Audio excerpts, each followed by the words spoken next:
Autism is the world's third most common developmental disability, a neurological illness that usually manifests in children. Recent research has revealed that the number of children diagnosed with autism in India is increasing. Hi, I'm Dr. Lakshmi, and you're watching Yashoda Hospital's The Health Talk session, where all your health-related queries are answered here. So let's discuss about autism and know more about this disorder in our today's episode. Joining our discussion today is Dr. Varsha Monica Reddy, Consultant Pediatric Neurologist from Yashoda Hospitals, Secunderabad. Welcome to the program, Doctor. Hello.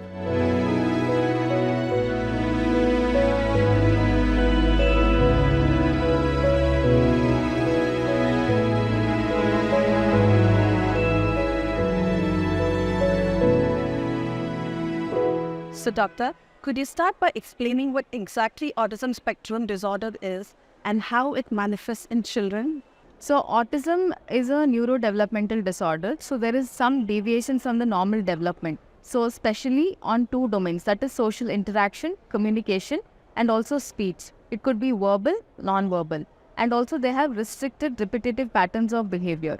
So, Doctor, are there any risk factors which are associated with this disorder? And what could be the reason for the surge in the numbers that we are seeing today? So currently the increased prevalence or incidence of autism, post-COVID they say there is a rise. So why exactly? Because of nuclear families, lack of social interaction, environment exposure. The kids are tied down to their electronic devices, gadgets, mobiles, TV. It could be any form. They are exposed very early in their developmental period before their actual speech is developed. And there are some other risk factors. Could be some consanguinity which lead to genetic disorders. There could be a developmental delay in a child or a cerebral palsy, or there could be a birth insult in the child previously, which also can cause autism. There are some specific genetic disorders which cause autism, and also there could be maternal factors, maternal illness or advanced maternal age also are noted to be the risk factors for autism. So how early can autism be diagnosed, and what are the key signs or red flag signs that parents should be aware of?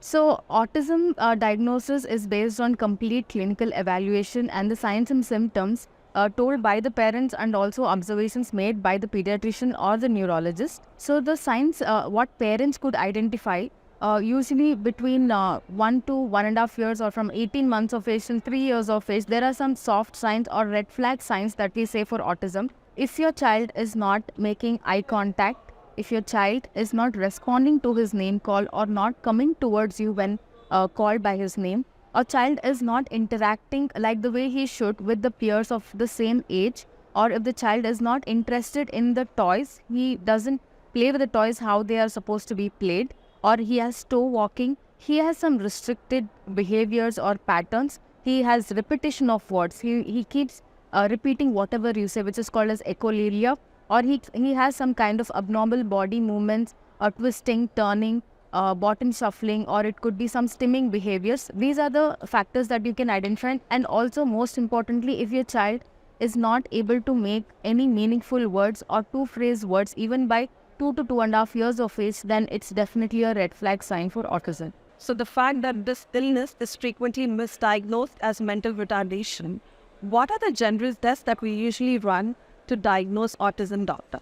So once we diagnose the child has autism or autistic features, we first evaluate if there are any comorbid conditions, if there's underlying developmental delay apart from speech delay, social milestone delay, if there's any walking delay underlying, so if the child has any global developmental delay. And apart from that, we also check for his hearing, if there's any hearing impairment, and also any dysmorphic features or syndromic features that we call, because in that the evaluation is different. So there is no single confirmatory test as such. There is no particular scan required for all cases of autism, but some special cases we do need to do an MRI, and in some cases we do need to an EEG or electroencephalography if at all the child with autism has seizures, because there is another term called as autistic regression. So what happens is the child may be normal up to 1.5 year of age, and then suddenly child stops talking or stops doing the things that he was doing before. So in these cases, we may think if the child has any seizures, so we need to evaluate for that. Some cases also we can do a genetic testing. There are different set of genes which are responsible for autism, but not everybody will be tested for the same. So, what are the other issues that a child could be potentially facing when diagnosed with autism, doctor? So autism spectrum disorder, so autism, it could be a primary diagnosis, but comorbid factors with autism can be attention deficit hyperactive disorder. There could be constipation, there could be overeating which leads to obesity, there could be GI issues and also anxiety, and some part of learning disability can also be there in a child with autism. I'm sure as parents to deal with a child diagnosed with autism can be really challenging. So what are some effective strategies that we can implement to support a child with autism, doctor? So as we said, apart from the genetic factors which we really cannot do much about, there are environmental factors that we can definitely stress upon and parents can do at home. First of all, completely limit or no screen time. According to the American Academy of Pediatrics, there should be no exposure to screen until 6 years of age. That is where your complete brain development happens and all the milestones are achieved for the child. After 6 years of age till 11 years, at least 30 minutes per day of screen time is required. So early exposure to screen, it could be mobile, it could be cartoons, it could be any educative series that you think are useful. No, they cannot be used. Another thing is, please interact with your child, spend time with your child, take them out and not just stuck to indoors, and include yourself in their cognitive development, not just taking care of them for their personal needs. So doctor, are there any advancements in treatment or therapies that have shown promising results in children diagnosed with autism? Before the advancements, first of all, early diagnosis, early intervention is the key for autism, because the first 3 years of life are very crucial for all the development milestones to occur in a child. So if the early intervention we do it and diagnose before 3 years of age, we'll have absolutely very good results and the child can almost have a normal life. But before 5 years also still acceptable. Early intervention is just a buzzword what everybody use, but early intervention means it has to be correct, it has to be appropriate, it has to be holistic and right therapy for the child. And the advancement regarding autism, there are a lot of buzz around these stem cell therapies, hyperbaric oxygen, some homeopathies and other kind of things. So there is no cure for autism.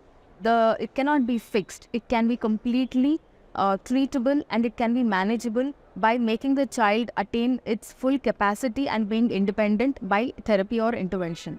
So discussing about support system, doctor, how do you think families can navigate sensory challenges that often accompany a child with autism? So child with autism have a lot of sensory issues. It could be seeking or avoiding, like they might be interested to more of a sound, so they might be throwing things to just get some happiness from the sound, or they could be very touchy, touching every surface. That is a seeking kind of a behavior. These are all sensory issues. They might be having difficulty walking on a wet surface or holding with wet or slimy things, like even like curd rice or some liquidy things. So they have very restricted issues. So for all this, we need a occupation therapy and also sensory integration therapy that we do.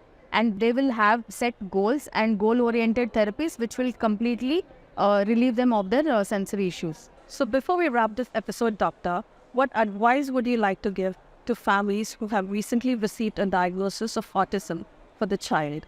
So as I said, the red flags are very important. So if your child is below 3 years of age, please look for these signs. If your child is not according to your other peer of the same age, don't think that, okay, at 3 years my child will start talking, at 5 years my child will start talking. Please come and visit a pediatrician or a pediatric neurologist or a developmental pediatrician for the assessment, if at all any red flags that can be corrected, and because early intervention is the only way to get out of this autism. So thank you, doctor. It was wonderful having you here on our episode today. Thank you. So this brings us to the end of this episode. Remember, autism is a treatable condition, but recognizing its triggers and seeking appropriate treatment is important. Stay tuned for more informative episodes from Yashoda Health Talk session. Until then, take care and stay healthy. Thank you.